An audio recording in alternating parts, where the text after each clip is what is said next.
자, 11번 보시면 여기서 애들이 정말 이렇게 많이 하거든. 함수 fx가 x 이퀄 a에서 극값을 가지면 접선의 기울기는 0이다. 뭐 기정사실화하고 있어 애들이. 네. 맞죠? 근데 위에는 내가 이게 거짓이라 했거든. 음. 오케이? 거짓이. 그러면은 이게 fx가 이렇게 될 때 얘가 0이라고 주장하고 싶다면 어떤 조건이 있으면 되느냐? 어떤 조건이냐면 미분 가능이라는 조건이 있을 때. 맞아요. 미분 가능한 함수라고 하는 것은 우리는 어떻게 알고 있냐면 부드럽게 연결되는 스무스 커브잖아. 그렇죠? 네. 부드럽게 연결되는 함수를 미분 가능 함수라 하기 때문에 그러니까 fx가 fx가 극값을 가지면 f'a가 0이다라고 주장할 수 없는 이유가 뭐냐면 이런 애들 때문이거든. 네. 이런 애들 때문에 주장할 수가 없는데 미분 가능이다 라는 전제를 깔아버리면 이런 애들이 다 배제되는 거야. 네. 그쵸? 그러니까 f'a가 0이다 라고 해도 됩니다. 네. 그래서 수투에서는 애들이 대부분 얘가 극값을 가지면 f'a가 0이다로 접근하는 이유가 뭐냐면은 우리가 배우는 수투에서는 주로 뭐랑 3차 함수랑 4차 함수만 다루잖아. 네. 그럼 얘는 다 미분 가능한 함수들이란 말이야. 맞아요. 그러다 보니까 얘가 극값을 가질 때는 전부 다 맞죠? 접선의 기울기가 0일 때가 되더라는 거죠. 오케이. 다음에 12번 봅시다. 12번 f'a가 0이면 fx는 a에서 극값을 가지는가? 그러니까 이게 좀 재밌는 게 우리 정말 많은 학생들이 극값을 가진다. 그 다음에 f'a가 0이다.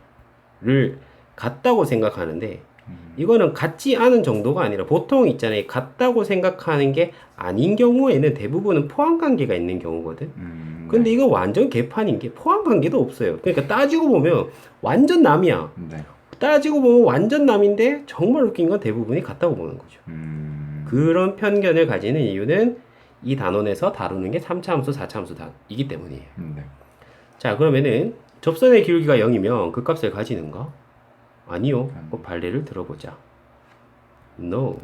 그 발레가 뭘까? 접선의 기울기는 0인데 그 값이 아니야. 가장 대표적인 게 몇 차 함수? 3차 함수. 함수. 그렇죠. 이거. 접선의 기울기가 0이지만 그 값이 아니죠. 네. 오케이? 됐어요. 그래서 y 꼴 x 3승 이런 애가 되겠어요. 13번. 그러니까 f'a가 0이면서 어떤 조건이 추가되면 a에서 극값을 갖는다고 주장할 수 있는가? 어떤 조건이 추가돼야 되냐면 x 이퀄 a 전후로 f'x의 부호가 바뀐다. 오케이? 요게 있어야 돼요. 요게. 그러니까 우리는 극값의 정의를 극대의 정의를 증가해서 감소로 바뀌는 걸 극대라고 하고 감소해서 증가로 바뀌는 걸 극소라고 합니다. 그래서 여기서 극값을 가지려면 전후로 맞죠? 여긴 플러스에서 마이너스로 바뀌고 맞죠? 얘는 마이너스에서 플러스로 바뀌겠죠. 네. 근데 아까 봤던 3차 함수 얘 같은 경우에 이게 0인데 플러스에서 플러스로 바뀌고 부호가 안 바뀌기 때문에 오케이? 따라서 극값을 가지려면 부호가 바뀐다가 핵심이에요. 부호가 바뀐다. 0이다 보다 훨씬 더 중요한 게 부호가 바뀐다. 오케이? 네. 그래서 왜 0이다로 나오냐면 부호가 바뀌려면 대부분 얼마를 거치니까 0을 거치니까. 그렇죠. 하지만 0을 안 거치고도 부호가 바뀔 수 있고 0을 거쳤지만 부호가 안 바뀔 수도 있어요. 네. 오케이? 그 관계가 굉장히 더럽습니다. 그래서 14번에 쌤이 정리해놨어요. 야, 그러면 미스테리야. 극값을 가진다라는 표현과 접선의 기울기가 0이다라는 표현 도대체 어떤 관계냐? 네. 도대체 어떤 관계냐? 대부분 같다고 생각하는데 결론 이렇게 할게요. 극값을 가진다. x 이퀄 a에서 극값을 가진다라는 표현과 네. f'a가 0이다 라는 표현은 포함관계가 없습니다. 그러니까 이런 관계. 이런 관계. 그러면 여기는 어떤 애겠어? 접선의 기울기가 0이면서 극값도 가지는 거. 네. 아주 유토피아. 우리가 사랑하는 구간. 이런 거지. 이런 거예요. 네. 맞아. 이런 거. 맞아요. 접선의 기울기가 0이면서 다 극값이잖아요. 애들. 네.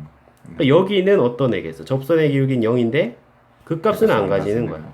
그러면은 3차 함수 이런 거. 네. 여기는 극값은 가지는데 접선의 기울기는 0은 아니야. 네. 어떤 거 있겠어? 뾰족한 거. 이런 거. 그렇죠. 이런 사례를 통해서 우리가 암기를 해두시면 훨씬 좋고 이거 정말 중요한 그림입니다.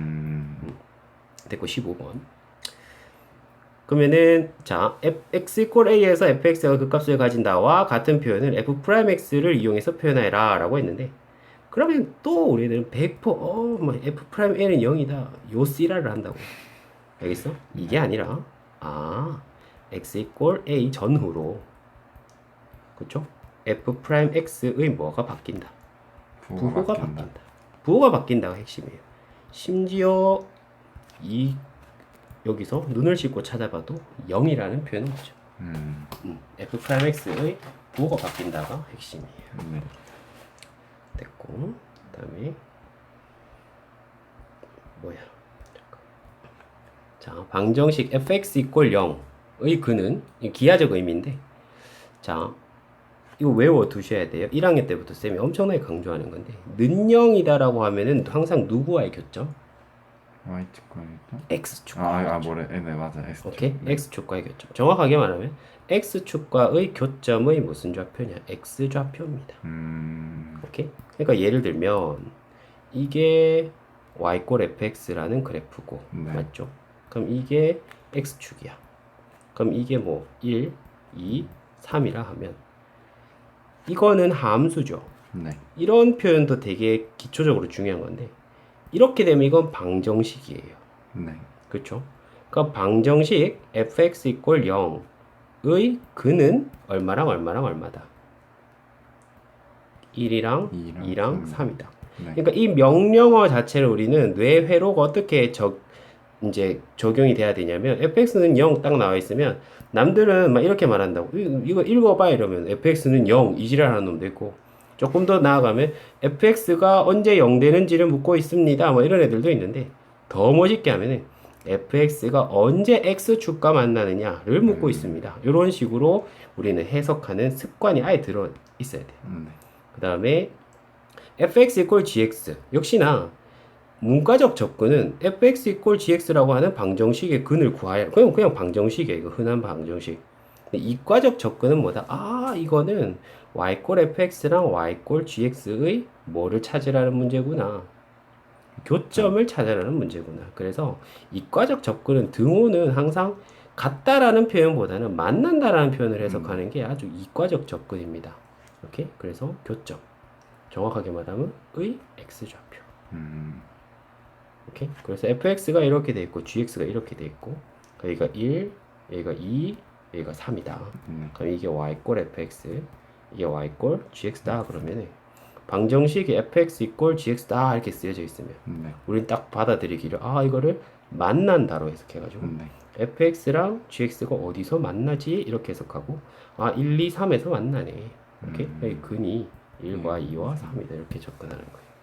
됐고 다음 18번은 좀 이제 약간 암기가 필요한 부분인데 자 3차 함수가 fx가 극값을 가진대요. 그때 극대값 곱하기 극소값이 0보다 작은 그래프를 그리고 위에서 했던 그대로 나왔네. fx는 는영의 근의 개수라고 하는 거. 는영이면 누구와의 교점? X축과의 교점. 그쵸? x축과의 교점이 근의 개수. 그럼 극대값과 극소값의 부호가 어떻다는 거야 이거는? 다르다는 거죠. 네. 그렇지? 그럼 극대값은 양수고 극소값은 음수인 3차 함수를 그려보면 이따위로 그려질 것이고 그럼 교점이 몇 개겠어? 3개. 3개겠죠? 그러면 근의 개수는 3개. 3개.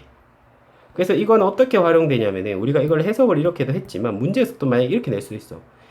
3차 함수가 맞죠? x축과의 교점이 3개가 되시오 이러면은 우리는 거꾸로 극대값과 극소값의 부호가 다르게 접근하자 이렇게 할 수 있고 극대값 곱하기 극소값이 0이라는 것은 둘 중에 하나가 뭐라는 거예요? 0이라는. 그럼 0이다라고 하는 건 대충 그려보면 뭐 이런 식으로 생길 수도 있고 맞죠? 이런 식으로 생길 수도 있어요. 어쨌든 는영이면 x축과의 교점이니까 교점의 개수가 몇 개? 2개가 되겠죠. 2개. 다음에 이건 있으면 못하는데 0보다 크다. 그럼 부호가 같다는 거예요. 그렇죠? 부호 같으면 극대가 양수고 극소가 양수야. 이런 식으로. 그럼 교점 몇 개 되겠어요? 1개. 그렇죠. 둘 다 양수거나 둘 다 음수거나 전부 다 1개가 됩니다. 다음에 아까 쌤이 뭐라고 했어요? 이 등호는 어떻게 해석한다? 만난다로 해석한다 했잖아. 맞나? 이거는 보통 이제 당연히 우리 애들은 대부분 크다로 해석할 거 아니야. 쌤은 더 이과스럽게 접근하면 아 위에 있다로 해석해. 위에 있다. 그럼 0은 뭔데? x축이잖아. X축, 네. 아 그러면 fx가 x축보다 위에 있도록 하는 x값의 범위. 오케이? 그러니까 얘가 x축보다 위에 있도록 하는 x의 X값. 값의 범위. 예를 들면 이런 식으로 했을 때 이게 x축이고 이게 1이고 이게 3이야. 네. 그러니까 이게 y 꼴 fx야.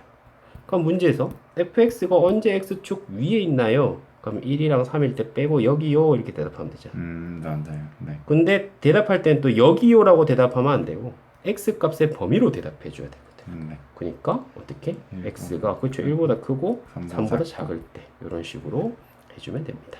됐고 다음에 이것도 역시 마찬가지죠. 얘도 역시나 크다가 아니라 위에 있다라 해석하는 거예요. 네. 오케이? 그럼 fx가 fx가 gx보다 위에 있는 x 값의 범위. 그러니까 이게 만약에 fx고 이게 만약에 gx라고 한다면 어디인가요? f가 위에 있다면 여기잖아. 네. 맞죠?